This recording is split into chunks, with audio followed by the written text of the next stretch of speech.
Isa ng ganap na bagyong Kerubin ang binabantayang low pressure area sa bahagi ng Davao del Norte sa Mindanao bandang hapon nitong Martes, December 17. Dahil dito, itinaas na ng DOST Pag-asa ang wind signal number 1 sa Davao Oriental na inaasahang mandaraanan ng bagyo.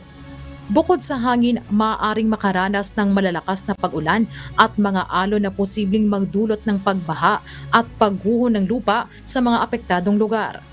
Kaya naman, pinaghahanda ngayon ng Office of the Civil Defense Region 11 ang lahat ng lokal na pamahalaan sa rehiyon ng Davao dahil sa posibleng epekto ng bagyo.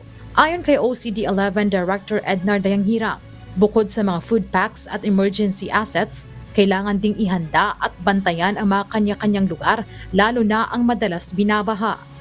Bago pa man matamaan ng mga pagbaha at iba pang posibleng epekto ng bagyong Kerubin, ay ihanda na aniya ang mga evacuation area upang matiyak na ligtas ang mga residente. Isugin mo na itong region-wide ang atong info dissemination, municipal level, na katong mga dati nilang lugar na ginabahagyot, no? So maghimo ni sila plans. Suspindido na rin ang klase ngayong araw sa preschool, elementary, secondary and tertiary public and private school sa Mati City, Davao Oriental. Pinapayuhan ng publiko na maging alerto at sumunod sa payo ng lokal na pamahalaan. Marisol Montaño, humahataw sa balita ngayon.